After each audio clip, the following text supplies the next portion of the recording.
Test 2. This is the IELTS listening test. You will hear a number of different recordings and you will have to answer questions on what you hear. There will be time for you to read the instructions and questions and you will have a chance to check your work. All the recordings will be played once only. The test is in 4 parts. At the end of the test, you will be given 10 minutes to transfer your answers to the answer sheet. Now turn to Part 1.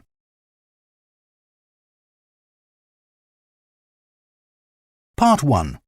You will hear a man asking about voluntary work in the village that he has just moved to. First, you have some time to look at questions 1 to 7.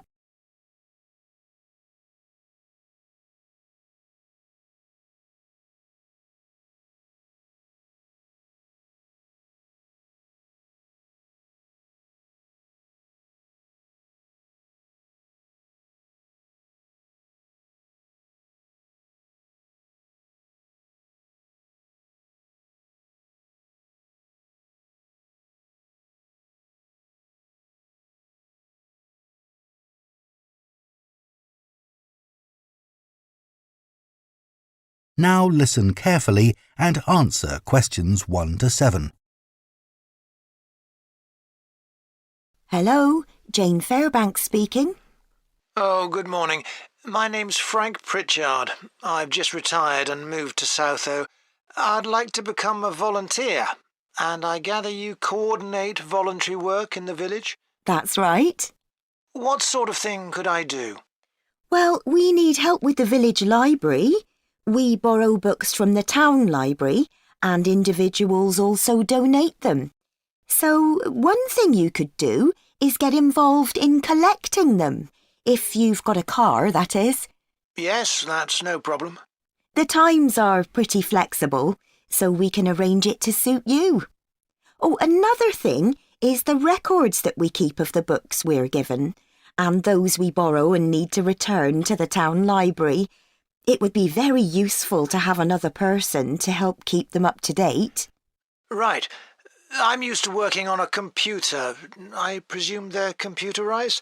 Oh, yes. Is the library purpose-built? I haven't noticed it when I've walked around the village. No, we simply have the use of a room in the village hall. The West Room. It's on the left as you go in. Oh, I must go and have a look inside the hall. Yes, it's a nice building.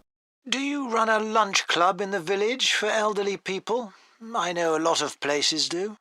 Yes, we have a very successful club. I could help with transport, if that's of any use. Oh, definitely. People come to the club from neighbouring villages, and we're always in need of more drivers. And does the club have groups that focus on a particular hobby too? I could get involved in 1 or 2, particularly if there are any art groups. Excellent. I'll find out where we need help and get back to you. Fine. What about help for individual residents? Do you arrange that at all? Yes, we do it as a one-off. Oh, in fact, there's Mrs. Carroll.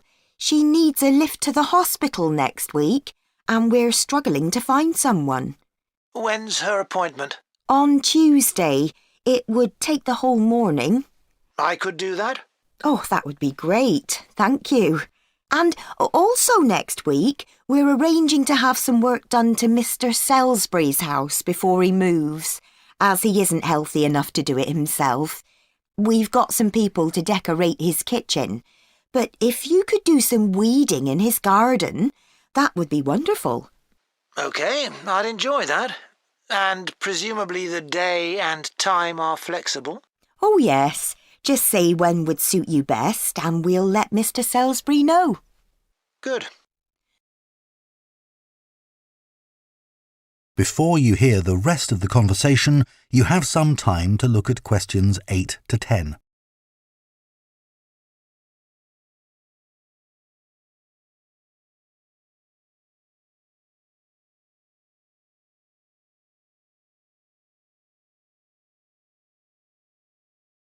Now listen and answer questions 8 to 10. The volunteers group also organises monthly social events, which is a great way to meet other people, of course. Uh-huh. So next month, on the 19th of October, we're holding a quiz. A couple of residents are great at planning unusual ones, and we always fill the village hall. That sounds like fun. Can I do anything to help? Well, because of the number of people, we need plenty of refreshments for halfway through. So if you could provide any, we'd be grateful. I'm sure I could. I'll think about what to make and let you know. Thank you. Then on November the 18th, we're holding a dance, also in the village hall. We've booked a band that specialises in music of the 1930s. They've been before, and we've had a lot of requests to bring them back. I'm not really a dancer, but I'd like to do something to help. Well, we sell tickets in advance, and having an extra person to check them at the door as people arrive would be good. It can be quite a bottleneck if everyone arrives at once. OK, I'm happy with that. We're also arranging a New Year's Eve party. We're expecting that to be a really big event. So instead of the village hall, it'll be held in the Mountfort Hotel. The... Mountfort. Mountfort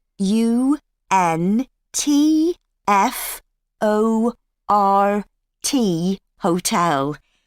It isn't in Southoe itself, but it's only a couple of miles away. The hotel will be providing dinner, and we've booked a band. The one thing we haven't got yet is a poster.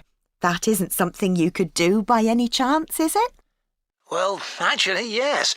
Before I retired, I was a graphic designer, so that's right up my street. Oh, perfect. I'll give you the details, and then perhaps you could send me a draft? Of course. That is the end of Part 1. You now have half a minute to check your answers to Part 1.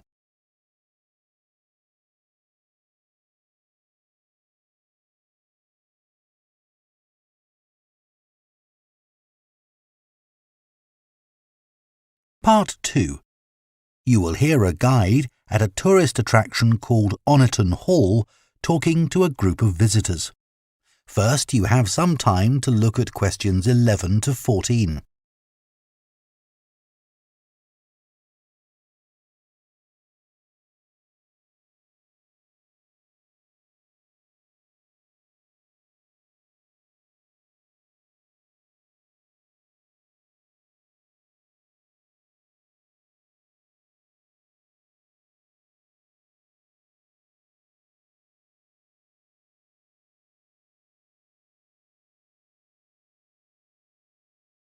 Now listen carefully and answer questions 11 to 14.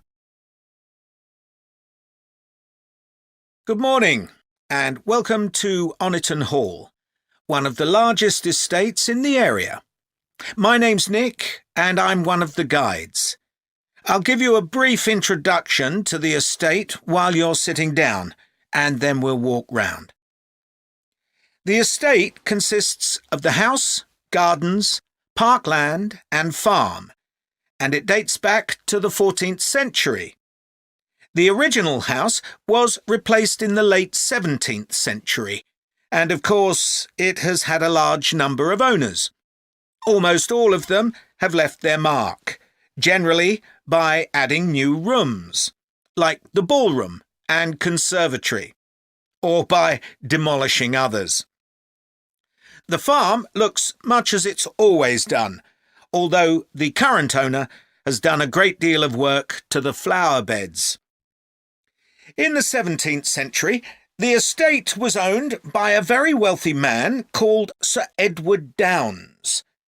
His intention was to escape from the world of politics after years as an active politician, and to build a new house worthy of his big collection of books, paintings and sculptures. He broke off contact with his former political allies and hosted meetings of creative and literary people, like painters and poets, Unusually for his time, he didn't care whether his guests were rich or poor, as long as they had talent. Big houses like Oniton had dozens of servants until the 1920s or 30s, and we've tried to show what their working lives were like. Photographs, of course, don't give much of an idea, so instead, as you go round the house, you'll see volunteers dressed up as 19th century servants going about their work. They'll explain what they're doing and tell you their recipes or what tools they're using. We've just introduced this feature to replace the audio guide we used to have available. I see there are a number of children here with you today.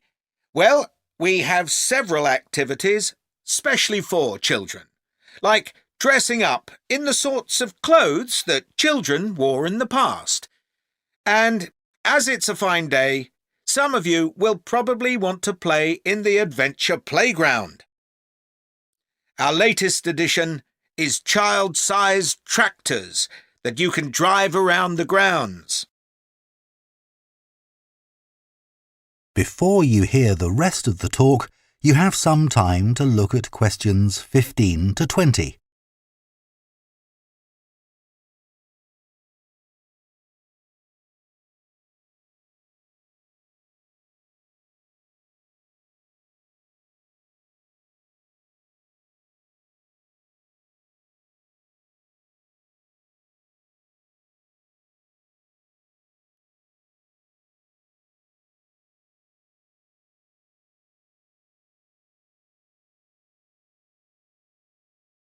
Now listen and answer questions 15 to 20.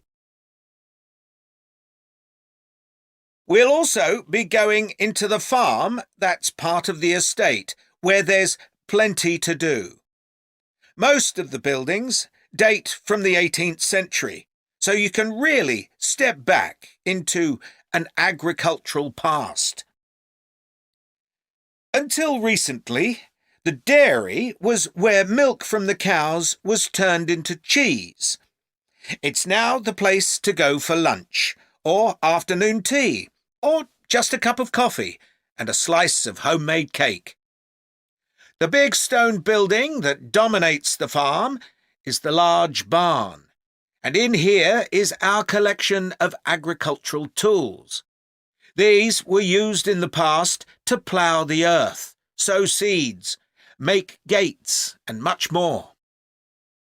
There's a small barn, also made of stone, where you can groom the donkeys and horses to keep their coats clean. They really seem to enjoy having it done, and children love grooming them. The horses no longer live in the stables, which instead is the place to go to buy gifts, books, our own jams and pickles, and clothes and blankets made of wool from our sheep. Outside the shed, which is the only brick building, you can climb into a horse-drawn carriage for a lovely, relaxing tour of the park and farm.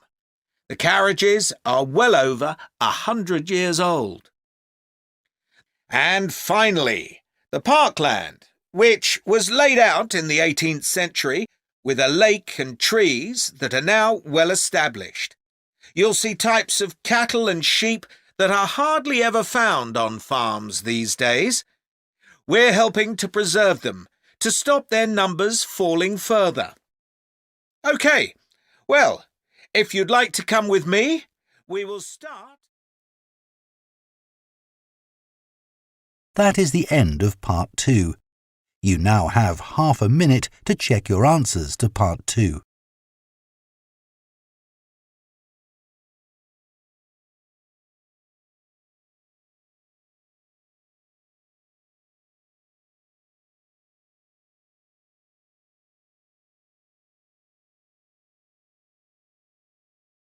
Part 3.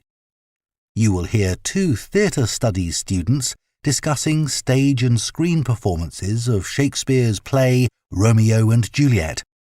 First, you have some time to look at questions 21 and 22.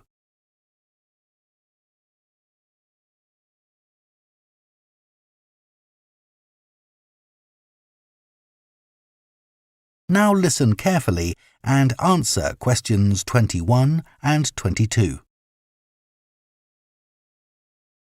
Did you make notes while you were watching the performances of Romeo and Juliet, Gemma? Yes, I did. I found it quite hard, though. I kept getting too involved in the play. Me too. I ended up not taking notes. I wrote down my impressions when I got home. Do you mind if I check a few things with you, in case I've missed anything? And I've also got some questions about our assignment. No, it's good to talk things through. I may have missed things too. OK, great.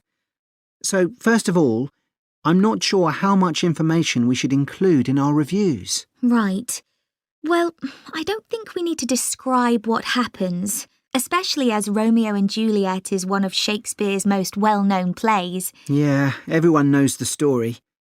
In an essay, we'd focus on the poetry and Shakespeare's use of imagery, etc. But that isn't really relevant in a review. We're supposed to focus on how effective this particular production is. We should say what made it a success or a failure. And part of that means talking about the emotional impact the performance had on us. I think that's important. Yes. And we should definitely mention how well the director handled important bits of the play, like when Romeo climbs onto Juliet's balcony. And the fight between Mercutio and Tybalt. Yes. It would also be interesting to mention the theatre space and how the director used it, but I don't think we'll have space in 800 words. No, OK. That all sounds quite straightforward. Before you hear the rest of the discussion, you have some time to look at questions 23 to 30.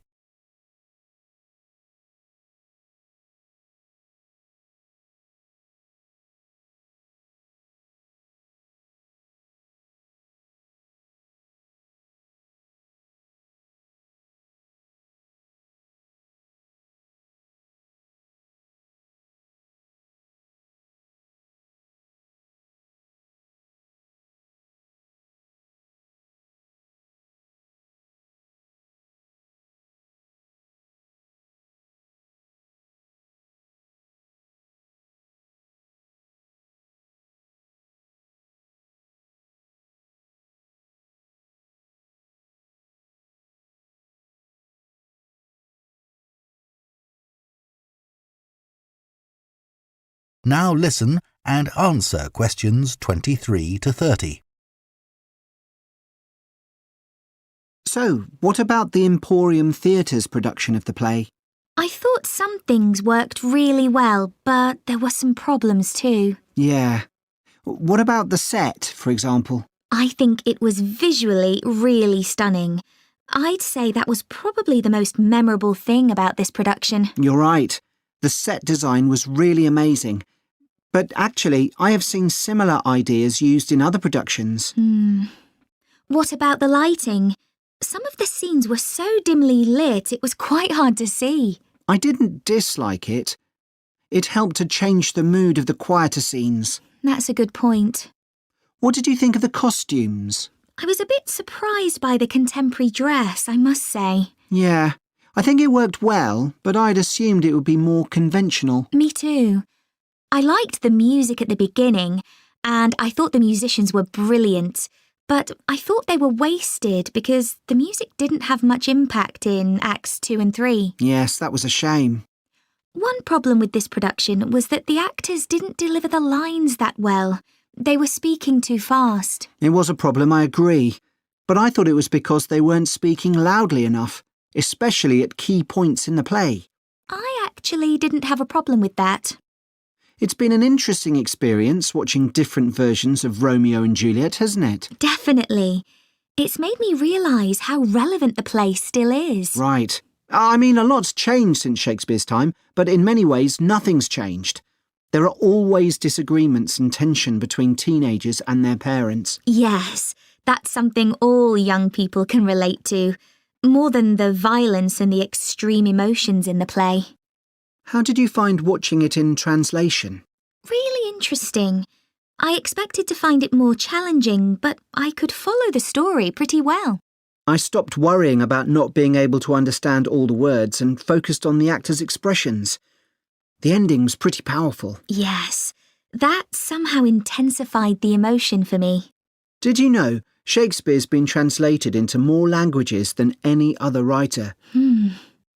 What's the reason for his international appeal, do you think? I was reading that it's because his plays are about basic themes that people everywhere are familiar with. Yeah, and they can also be understood on different levels. The characters have such depth. Right, which allows directors to experiment and find new angles. That's really important because... That is the end of Part 3.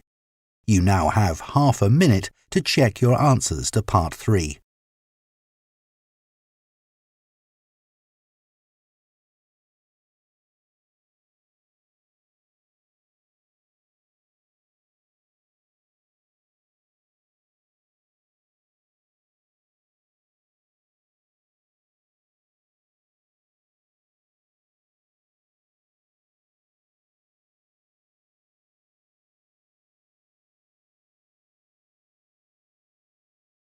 Part 4.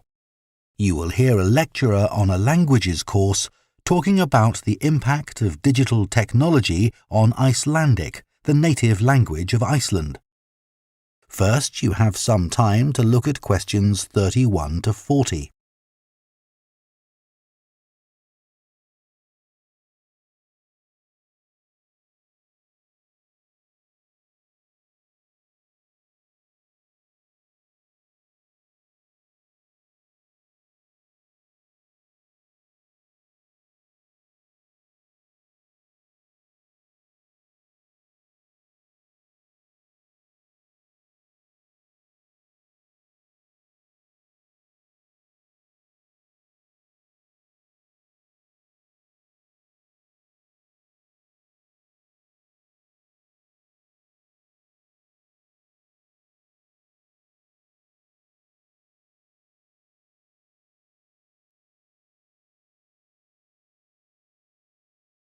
Now listen carefully and answer questions 31 to 40.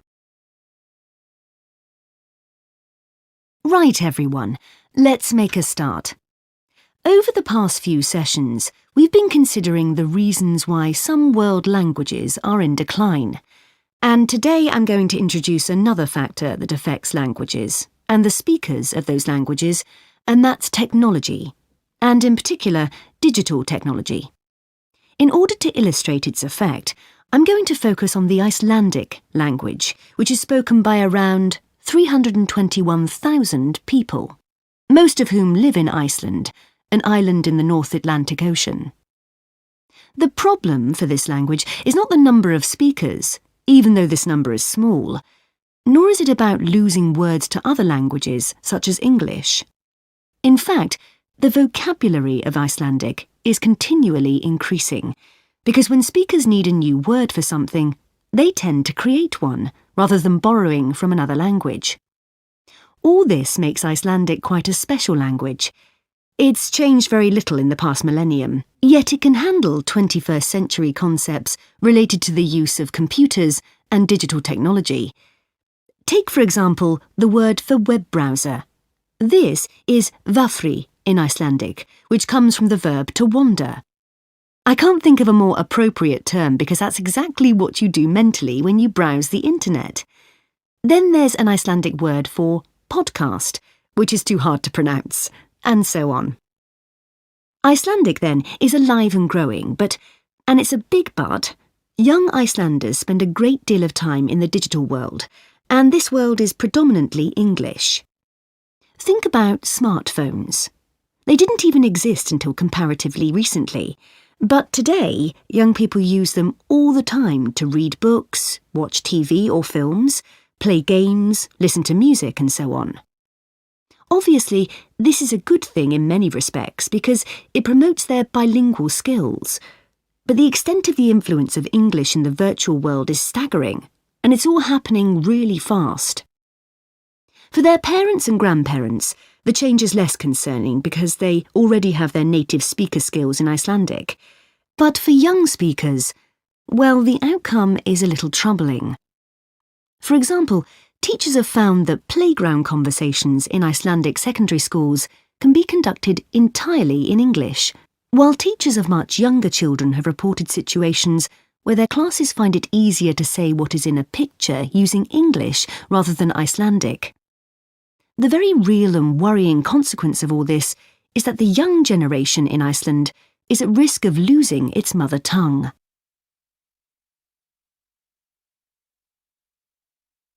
Of course, this is happening to other European languages too.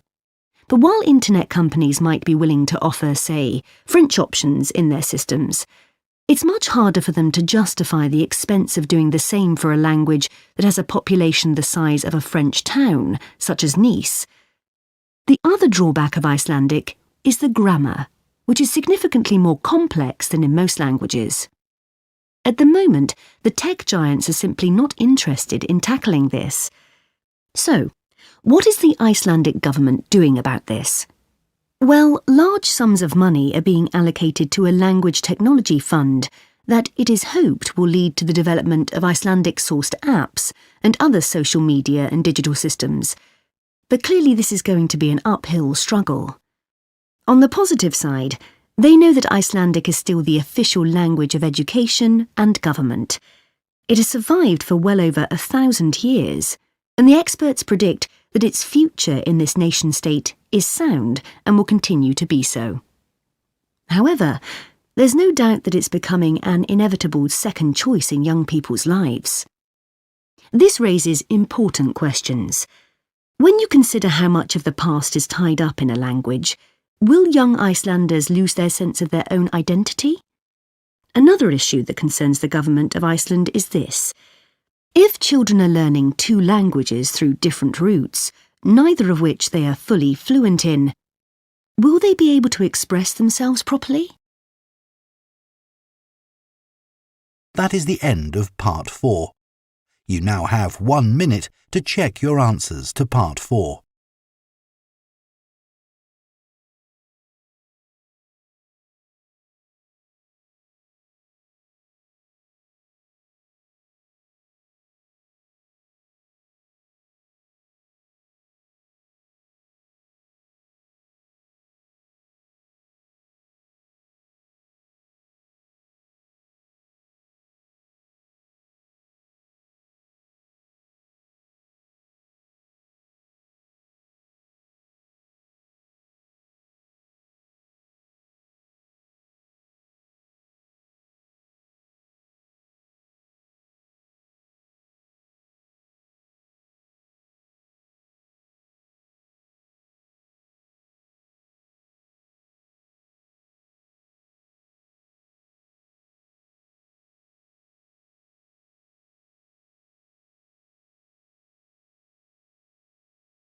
That is the end of the listening test. In the IELTS test, you would now have 10 minutes to transfer your answers to the answer sheet.